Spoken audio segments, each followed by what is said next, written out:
Prezados amigos, companheiros aí da Seara Espírita. Prazer muito grande estarmos aqui novamente reunidos para aprendermos um pouco mais com os ensinamentos do nosso Mestre Jesus, através do Consolador prometido por Ele. Vamos aí dar sequência aos nossos estudos das obras do Espírito André Luiz, psicografadas pelo nosso querido saudoso Chico Xavier. Eu vou aqui compartilhar a tela com vocês e já aproveitando para fazer a nossa prece inicial de agradecimento a Deus, a Jesus, aos nossos anjos guardiões, aos nossos mentores espirituais, mentores desse trabalho, pela oportunidade de estarmos aqui reunidos para aprendermos um pouco mais sobre as verdades espirituais, os ensinamentos de nosso Mestre, para a nossa caminhada construtiva em direção à luz, em direção ao bem. Que Deus nos abençoe, nos proteja e nos ilumine hoje e sempre, que assim seja.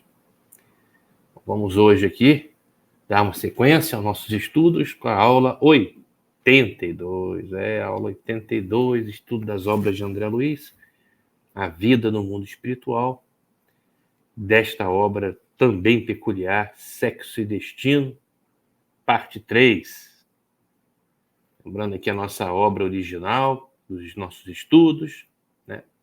Lembrando que essa obra ela foi psicografada também, além do Chico, pelo Valdo Vieira, seu então companheiro de doutrina, de médium também, e médico, né? Que participou aí de algumas obras, né? Especificamente de 3 dessas 13 que nós nos propusemos estudar da série do Mundo Espiritual. Lembrando que tem outras 3 obras, mas que não compõem essa série principal, dentro de uma sequência, mas que depois a gente está planejando a possibilidade de estudar essas outras 3 obras na sequência, posteriormente, né? Tem algumas que são bastante importantes, principalmente para nós espíritas, né? Mas para todos, né? Para todos, independente das crenças e até das não crenças, né? E aqui lembrando uma outra obra que nós voltamos a utilizar no estudo desta obra, Sexo e Destino, que é a série que na Vida no Mundo Espiritual, estudo das obras de André Luiz, publicada pela FEB, coordenada pelo Geraldo Campetti. É uma obra que resume aí, compacta 11 dessas 13 obras que compõem aí a série A Vida do Mundo Espiritual. Uma obra muito boa, ela dá um resumo, um entendimento, muito bom. A obra complementar serve para revisar, né? Estudar as obras originais e depois fazer uma revisão, ou mesmo um estudo compartilhado, porque aqui traz também um resumo, um entendimento, esclarecimentos, objetivos, as partes mais importantes, né, dos capítulos que compõem essas 11 obras que estão dentro dessa obra aí. Dentre elas, Sexo e Destino, que nós estamos estudando no momento. E lembrando que nós estamos na primeira parte da obra. A obra é dividida em 2 partes.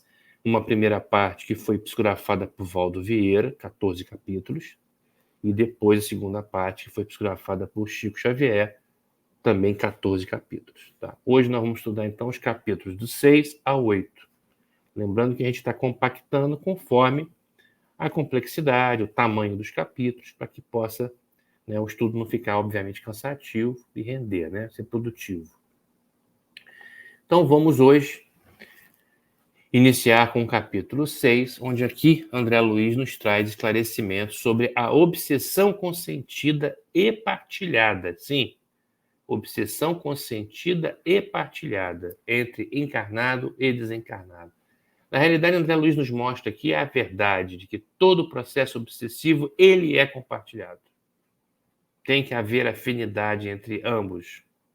Tem que haver um vínculo, né? Então, na realidade, quem abre este vínculo, quem abre a porta para ocorrer a influência e o processo obsessivo é o encarnado, né? Através de suas fragilidades, das suas vulnerabilidades, em que vai, então, permitir essa ação, né, do espírito do desencarnado. Normalmente ligados não só por questões de afinidade, seja de sentimentos, de pensamentos, de ações, muitas vezes também por algemas, né, de ódio criadas ao longo das das vidas, né? E aí naqueles processos de perseguição. Mas aqui é muito importante isso, né? André aqui nos deixa muito claro, então, que não há uma vítima, né? Na realidade, é um conúbio entre espíritos encarnados e desencarnados que se vinculam por questões afins, né? Normalmente em processos infelizes que levam a comprometimentos, a prisões, né? Em algemas que só serão, né, destruídas com com o perdão, para quebrar essas algemas de ódio. E mais do que isso, né? Com uma mudança moral, né, do encarnado.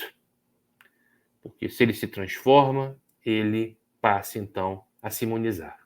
Ou ele consegue também transformar o obsessor, ou afastá-lo, porque não vai haver laços de afinidade. Então esse é o principal tratamento que essas obras de André Luiz têm nos ensinado, nos explicado, nos esclarecido, de forma tão objetiva, né?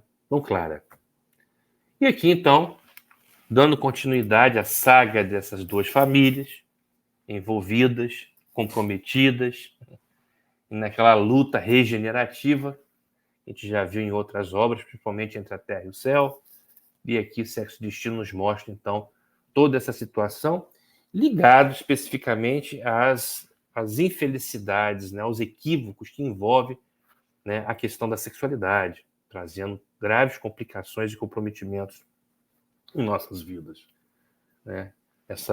Esse centro genésico que tem um grande potencial, né, de energia, potencial criativo, mas que ele, se for utilizado sem responsabilidade, de forma viciosa, ligada às paixões inferiores, ela traz enormes comprometimentos e sofrimentos.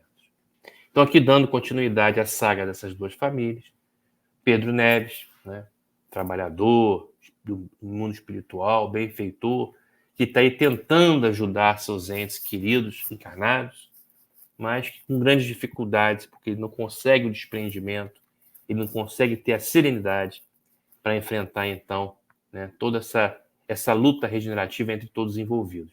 E aí ele pede desculpa ao Félix, também um trabalhador, benfeitor, desencarnado, e que está aí amparando, né, toda essa situação. Ele pede desculpas ao Félix pelo seu comportamento, né? Ele está realmente muito perturbado com toda a situação que envolve os seus entes queridos na Terra, na crosta, no mundo encarnado. E um instrutor, né, um espírito mais elevado, obviamente, o ampara com carinho e sorridente, pondera sobre a questão da edificação espiritual, em que, em muitas circunstâncias, ela inclui uma explosão de sentimentos, trovões de revolta e aguaceiros de pranto, que acabam descongestionando as vias da emoção. Tipo assim, Pedro Neves, calma, faz parte do processo de aprendizado, do processo evolutivo, né?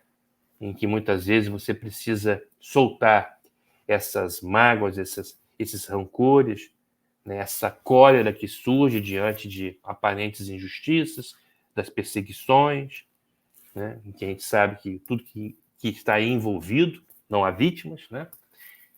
Mas isso faz parte, né, no processo de purificação, como acontece conosco aqui na vida encarnada, né?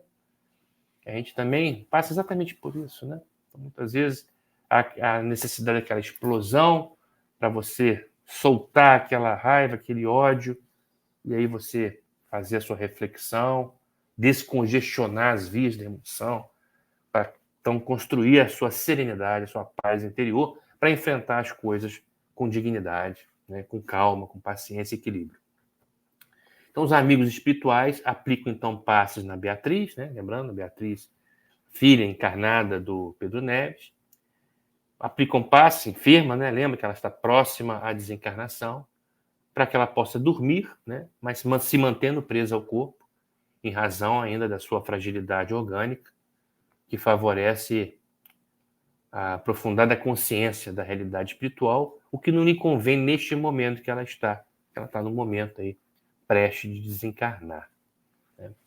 E aí, em visita ao lar de Marina, lembrando, Marina, a enfermeira, que está lá cuidando da Beatriz, e que é amante do marido da Beatriz, aí já mostrando o envolvimento das duas famílias, né? E aí os benfeitores aí, em que André está aí junto com Pedro Neves, com Félix, vão lá visitar o lar da Marina, enfermeira.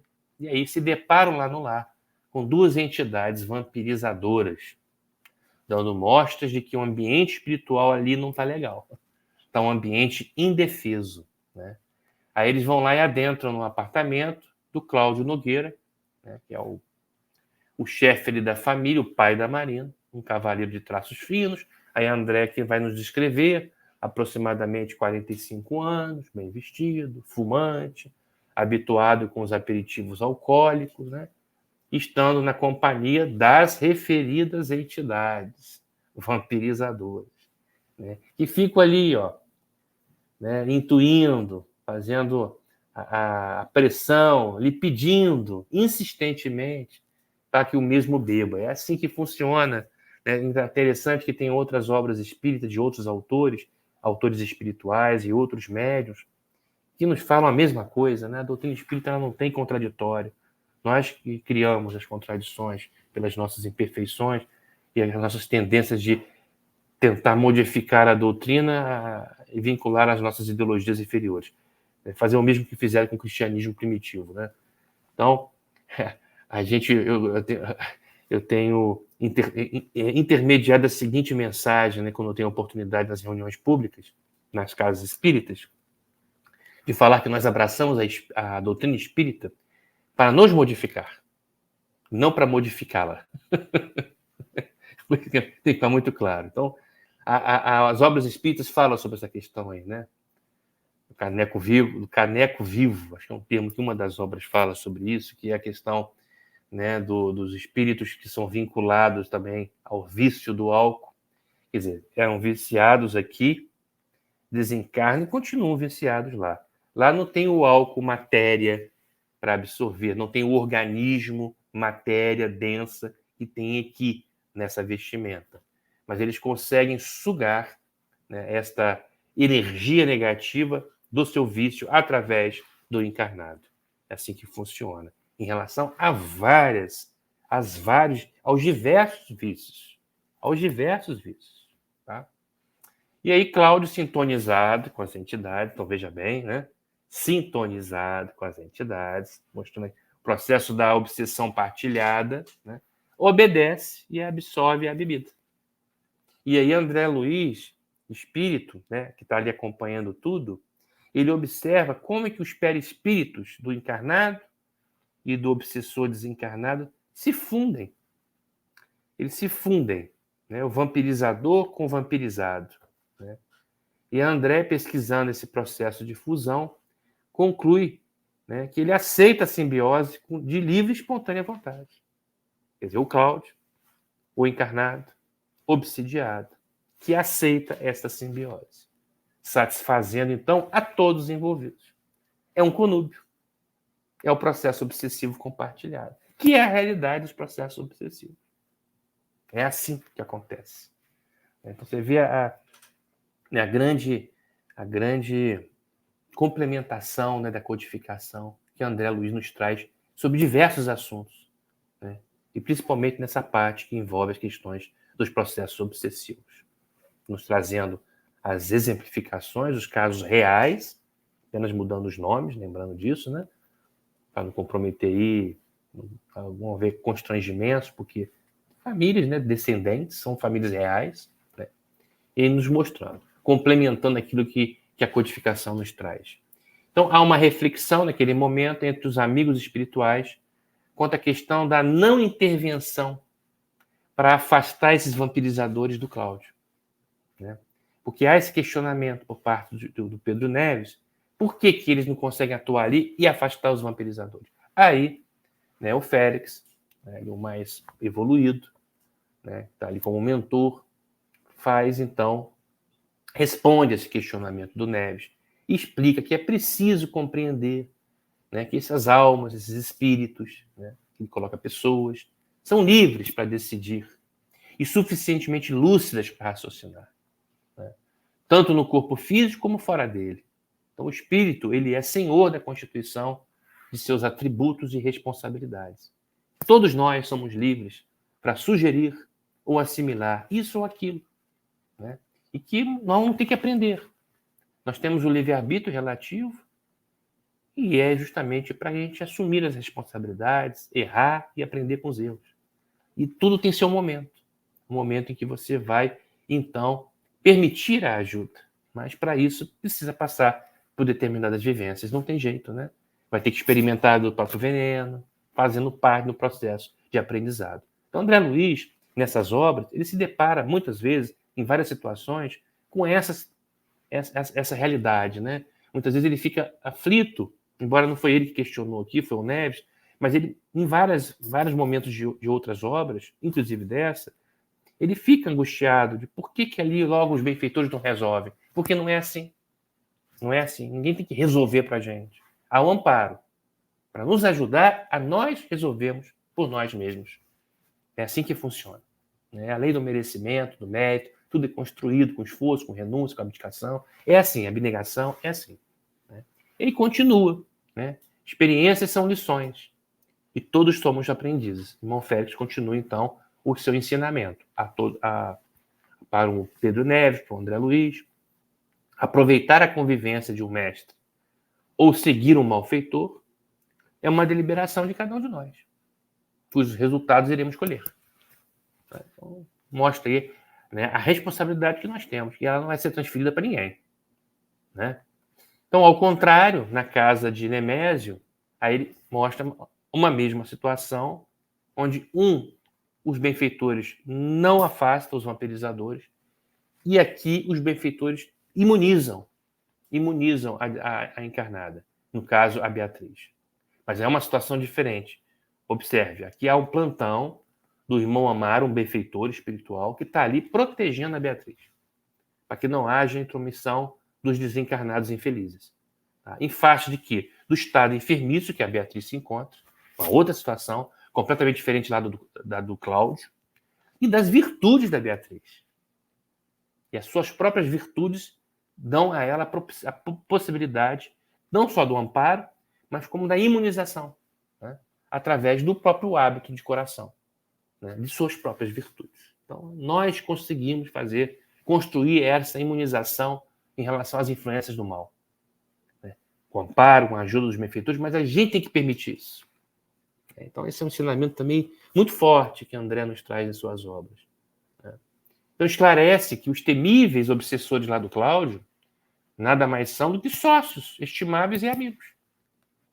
Amigos. Que ali se vê apenas a superfície do problema. Mas a gente não sabe das raízes que envolvem essa permissiva ligação. E que não é possível, naquele momento, portanto, ministrar o medicamento adequado. Conseguir, então, fazer com que haja o afastamento desses obsessores. Então, cada situação é uma situação, conforme as suas peculiaridades, as suas raízes, que envolvem as ligações.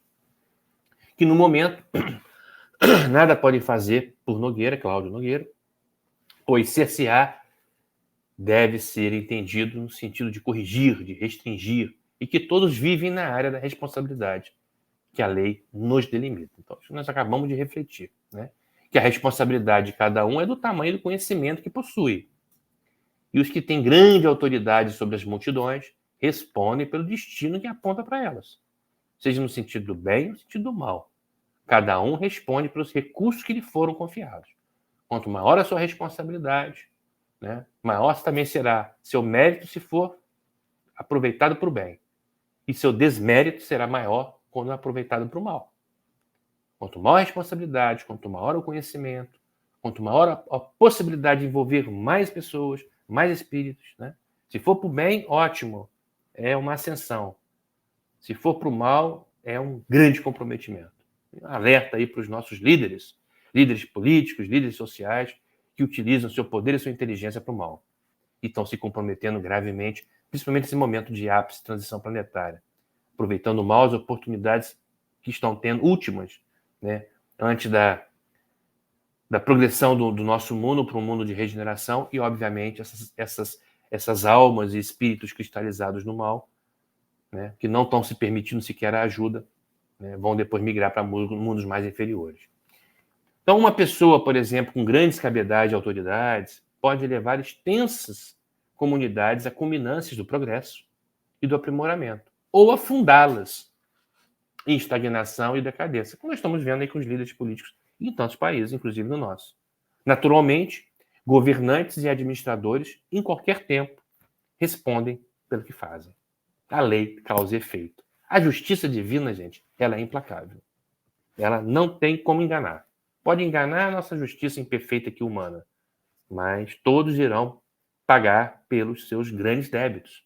Esses débitos são grandes, são cada vez maiores, quanto o mal é maior no sentido de causar, né, o mal comum, né, que é o que a gente vê aí com essas lideranças sociais e políticas que estão acontecendo hoje de uma maneira tão exuberante no mundo, neste momento. Aí Félix conclui: quem afirmará que Cláudio amanhã não será um bom renovado para o bem, passando a educar os companheiros que o deprimem, né? E assim nos passa a lição que tudo ao seu tempo e tudo conforme as particulares necessidades de cada um de nós, para nos dar então o melhor entendimento de tudo. Aí vem o capítulo 7, em que André Luiz nos traz então o caso da jovem Marita e a sua relação com a família Nogueira, né? Essa jovem que mora lá naquele apartamento, lá onde o Cláudio é o chefe da família, né? E a Marita é uma filha adotada, é uma irmã adotada da Marina enfermeira, que tem caso lá com o esposo da Beatriz. Olha que confusão que envolve essas famílias aí. Aí lá no apartamento de Cláudio encontra-se a jovem Marita, que está lá reflexiva, né, demonstrando carregar o peso de reflexões profundas. Aí olha que interessante, André Luiz Espírito está ali no ambiente e consegue fazer uma captar, né, da consciência da Marita, né, a história dela. E aí consegue ir enxergando, né, como se estivesse lendo o seu pensamento. E traz para a gente a realidade dessa jovem, que sofreu profundamente quando tinha 11 anos de idade, ao saber que não era filha desse casal, né, do Cláudio com a mãe biológica da Marina, aquela enfermeira. E ela descobre, ela até então, ela achava que ela era filha, né? Filha mesmo, consanguínea. E ali a mãe conta que ela não era filha biológica, que ela era filha de uma funcionária da casa que se suicidou, né? E isso foi exatamente quando nasceu, né, logo após o nascimento da própria Marita, né, que ainda era bebê, quando a mãe biológica se suicida. E essa verdade só lhe foi revelada quando ela estava com 11 anos de idade. Até então estava tudo maravilhoso, ela muito bem amparada, criada pelos dois, pelo casal, pela irmã Marina, né? Mas aí, de repente, a partir desse momento, a mãe conta, a mãe que não é mãe biológica, que a adotou junto com o Cláudio, conta a verdade, mas de uma maneira um pouco ríspida, e a partir dali há uma mudança do comportamento dessa família para com essa menina, com essa jovem, né? Principalmente da mãe e da irmã, que passam a tratá-la de forma diferente, né? E aí causando então toda esse enfrentamento, essa grande dificuldade que essa menina passa então a viver, né? Então aí, né, cita o nome, né, Dona Márcia. Então, lembra, Dona Márcia é a esposa desse Cláudio, mãe da Marina, tá? Onde está ali então a Marita, né, uma filha adotiva. Confessa que adotou e fala da mãe, a mãe biológica, era uma funcionária, a Aracélia, né? E que era melhor ela saber daquela forma do que depois saber pelos outros. É aquela questão de contar para o filho adotivo que é adotivo, né? Tudo depende da forma que a coisa é feita, né? No momento, né, capacidade de entendimento, da forma amorosa, de tudo como é que tem que ser feito, né? Para poder que não haja trauma. Aqui não foi feito de maneira adequada, inclusive de comportamento que passa a mudar em relação à menina, a jovem, e aí trazendo um grave conflito, um trauma muito grande para essa jovem.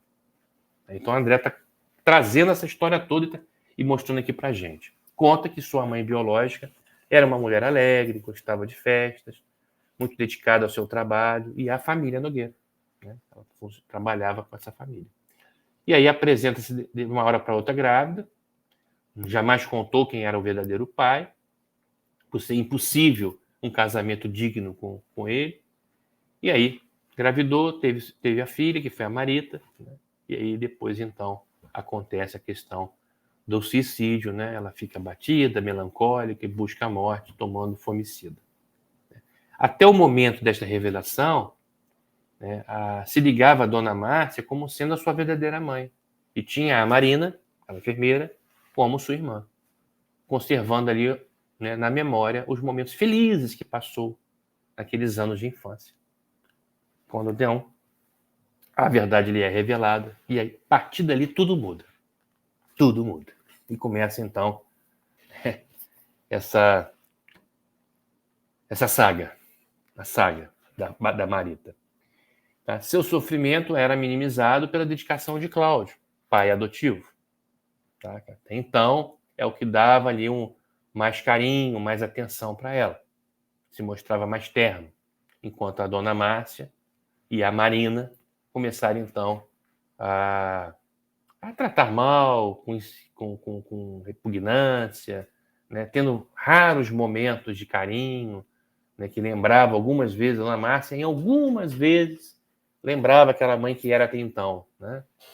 Mas que de repente passa a mudar completamente, tendo um comportamento indiferente, até sarcástico com a menina, tanto ela como a outra irmã, como a Marina, né?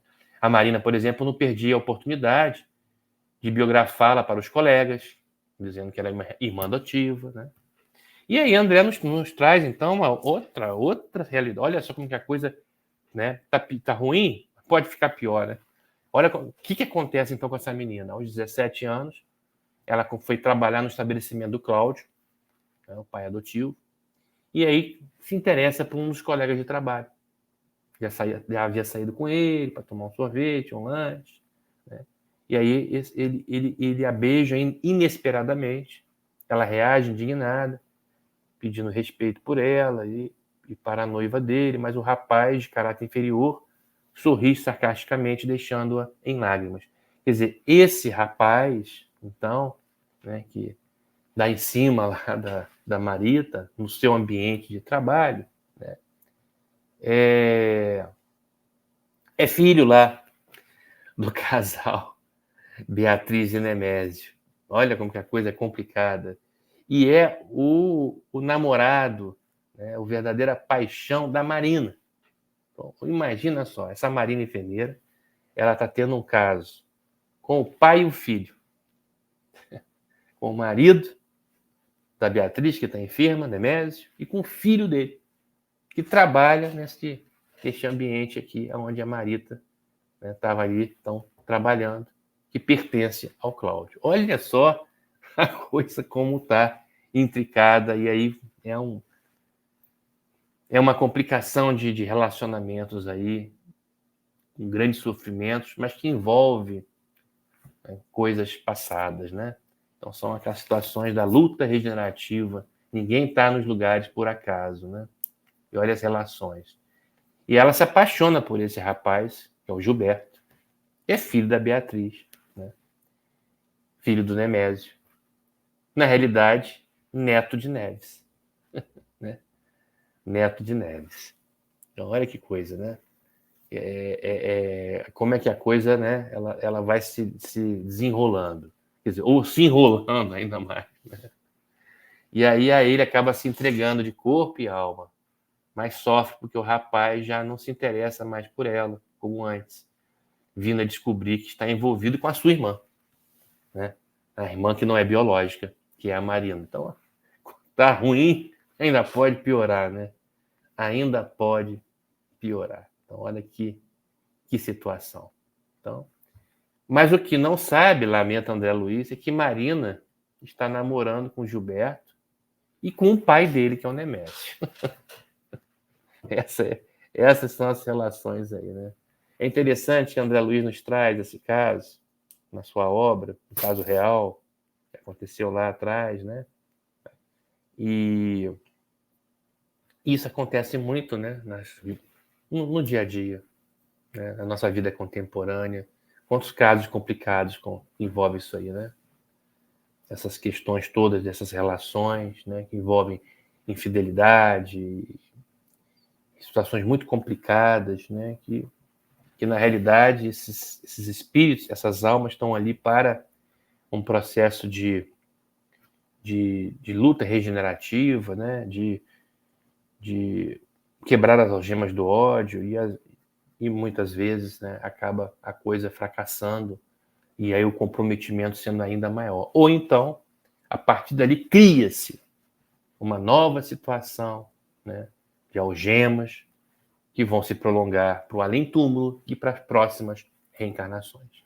Né? Então, mostrando aí a responsabilidade que nós temos nesta vida encarnada, por mais efêmera que seja, por mais rápida que ela seja, um piscar de olhos, um sopro, mas que nela a gente consegue ou ascender, progredir, né?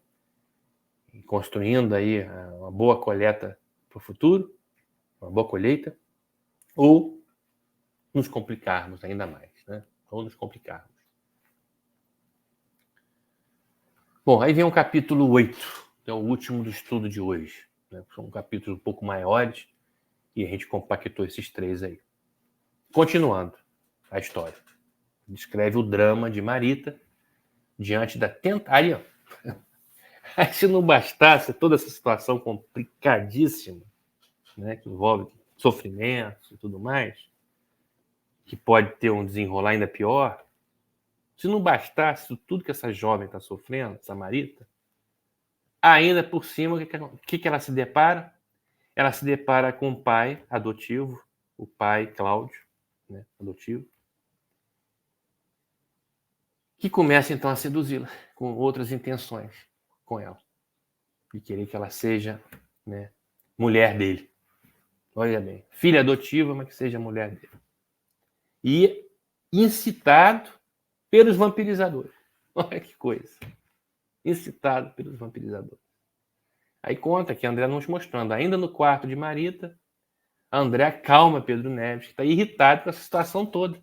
Que no final das contas está envolvendo os familiares dele. A Beatriz, né? Está envolvendo o seu neto, Gilberto. A situação complicada. E lembra ele que a constituição de uma família se faz com reencontro de pessoas que se devem ajustar entre si. Ninguém está ali por acaso.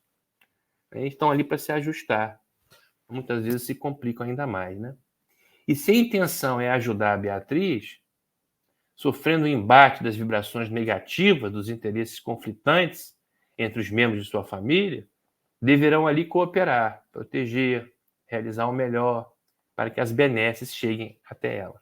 Então, Pedro Neves, perturbado com toda a situação, lembra, ele está ali como benfeitor para ajudar a sua família que está lá encarnada. Mas ele se perturba muito com todos esses acontecimentos. E ele está ali, André, amparando, ajudando, e o benfeitor mais evoluído aí, o Félix, que está ajudando também nessa história toda. Né? Então, alerta que se não fizerem o trabalho, se eles não cumprirem a missão que eles estão ali para amparar essa situação toda, como benfeitores, quer dizer, o Pedro Neves está como um familiar, ele é familiar desencarnado, mas ele está ali como um benfeitor espiritual, faz parte do trabalho dele, ele é um trabalhador do nosso lar que faz isso, um socorrista.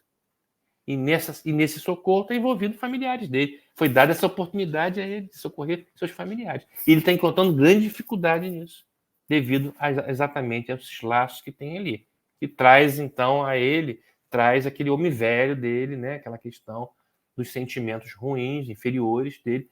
Vem à tona, né? Lembra quando André Luiz, lá na obra Nosso Lar, vai visitar a viúva e seus filhos e se depara lá com o novo casamento da viúva, né, e da relação dos seus filhos com o padrasto, e aí ele tem uma perturbação, chega até voltar para o umbral e depois ele volta, ele reflete, né, e acaba vencendo aquela situação. Uma situação um pouco parecida aqui, e que a André está trazendo para a gente, o que está acontecendo com o Pedro Neves. Né?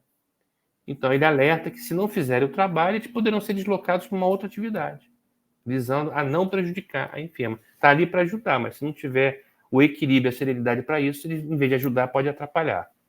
Né? Mas é difícil, né? Não é fácil. Né? Aí o Pedro Neves desculpa-se, reconhece que ainda está preso às raízes consanguíneas dos parentes ali envolvidos e declara-se disposto a dominar-se, pois reconhece temporariamente perturbado, né, regressando ao temperamento do passado, dele do passado. Mas não é à toa que o Pedro Neves foi dada a oportunidade a ele de estar fazendo isso, como benfeitor espiritual. Obviamente, isso aqui é para um processo evolutivo dele no mundo espiritual. Né? Faz parte, está sendo dada uma oportunidade para ele. Você tem que passar, que mostra o seguinte, seja na vida encarnada, seja na vida desencarnada, você tem que passar pelos enfrentamentos para você amadurecer, para você aprender, né? Para você dominar os maus instintos, para você vencer as paixões inferiores.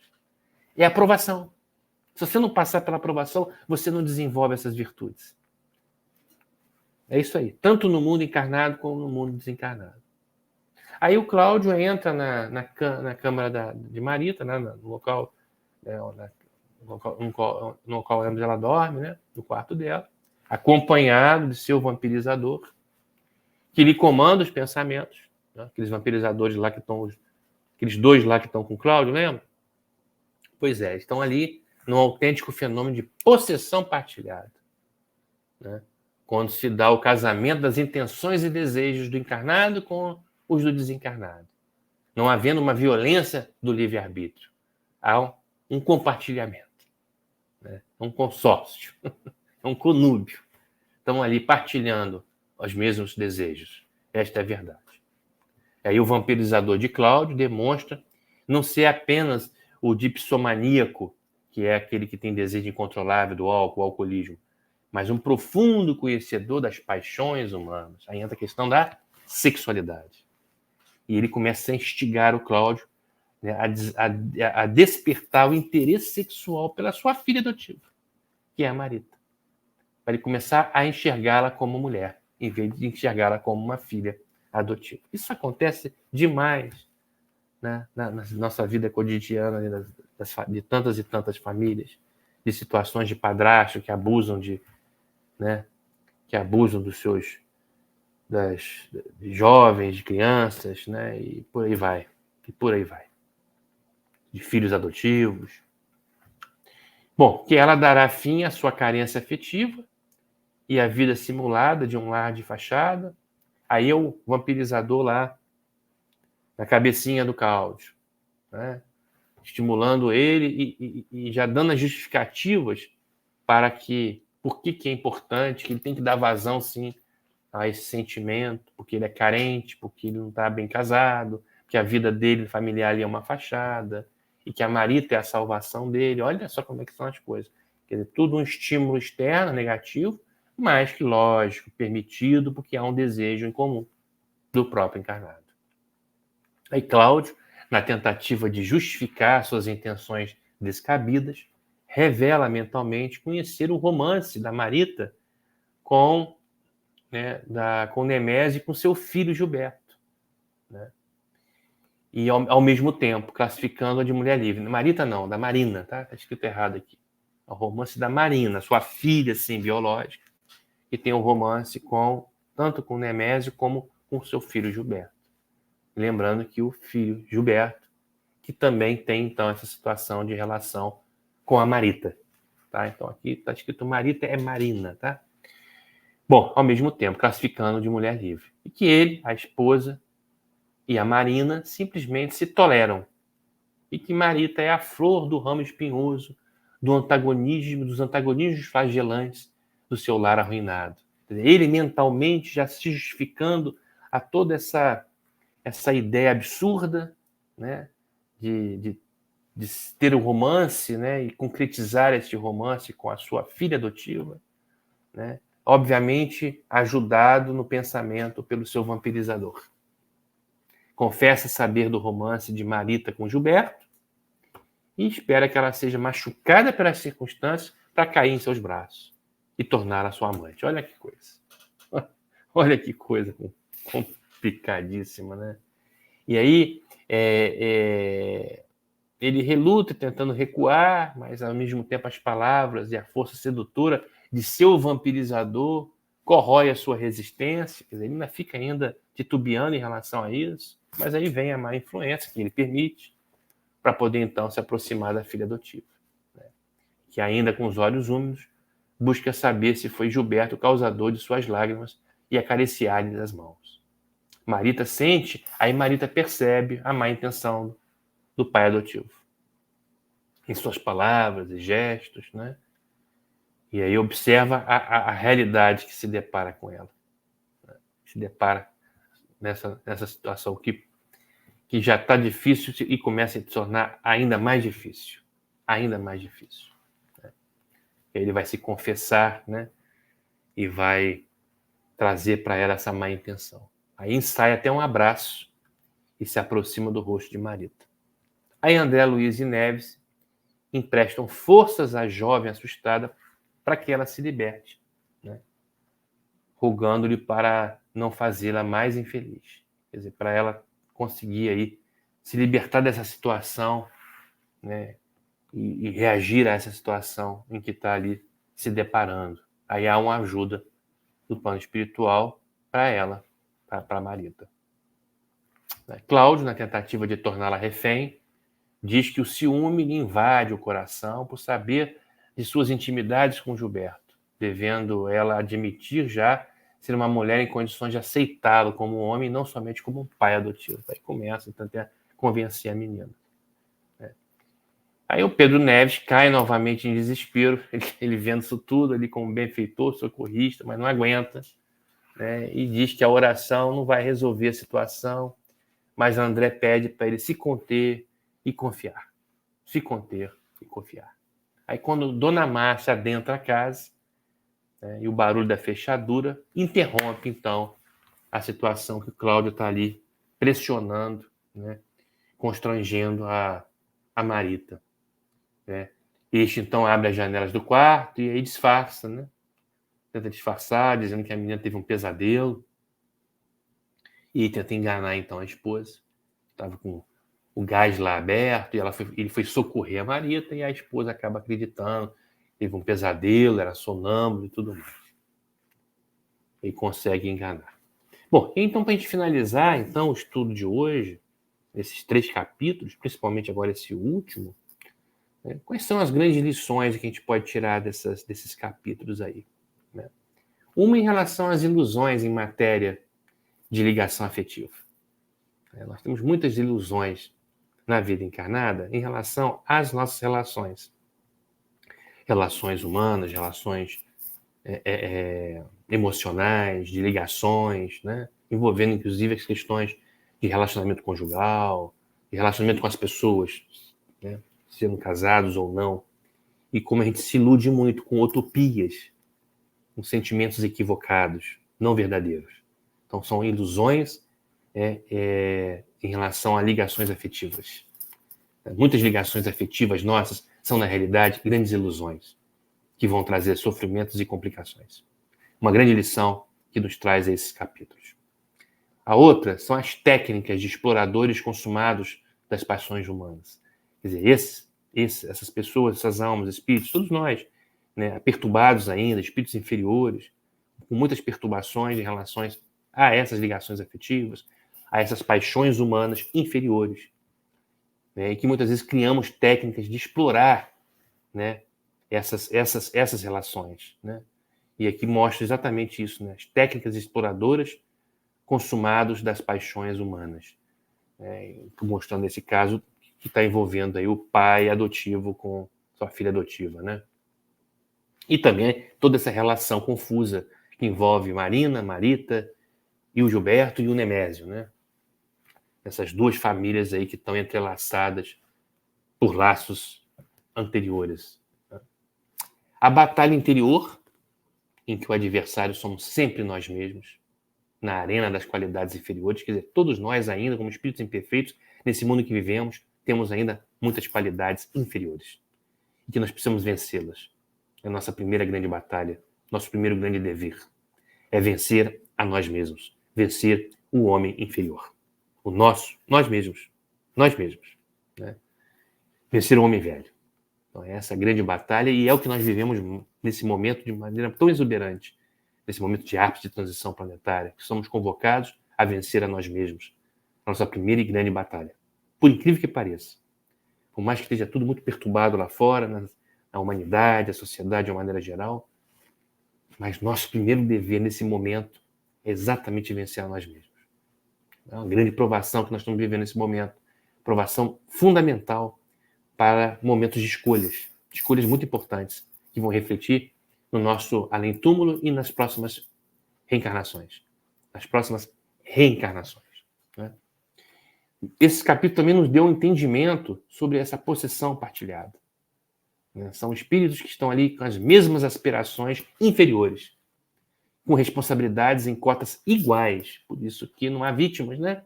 Não há vítimas. O algoz de ontem é vítima hoje e vice-versa. Não há vítimas, né? Estão ali com responsabilidades em cotas iguais. E o obsidiado, ele fornece a argumentação que lhe arruína a resistência. Quer dizer, ele mesmo, através das suas más inclinações, das suas más tendências, ele acaba, ele mesmo, dando argumentações e não resistindo à influência inferior do desencarnado. Isso aqui é importante, porque nos traz um entendimento melhor de como tudo se processa, né? Os mecanismos que envolvem esses processos obsessivos, para entendê-los com dois objetivos. Quais são os objetivos de André trazer isso tudo para a gente? Para a gente entender para prevenir e tratar. Prevenir e tratar. É como nós estivéssemos aqui pensando o seguinte: como é que se previne uma doença? E como é que se trata uma doença quando ela já é instalada? Então, isso aqui André nos traz, né, em relação a essas situações que são tão comuns na nossa vida do dia a dia, nossa vida real, contemporânea. E André nos traz casos reais para mostrar como é que tudo acontece, né? Já com uma visão, né, mais além, né, do mundo espiritual, envolvendo essas situações aqui que fazem parte do dia a dia da sociedade, de tantas e tantas relações aí infelizes e de tantas famílias que vivem relações infelizes. Então, são grandes aprendizados que esses 3 capítulos, né, nos trouxeram para as nossas reflexões e aprendizados. Reflexões e aprendizados, para que a gente possa colocar isso em prática em nossas vidas e também das pessoas ao nosso redor. Obrigado aí pela paciência, né? Que tenhamos uma ótima semana, todos nós, abençoada, com paz, com serenidade, com equilíbrio, e tentarmos aí essa luta, primeiramente, contra nós mesmos, para vencermos as nossas más inclinações, para a nossa transformação moral, e levar esta luz para as pessoas ao nosso redor, né?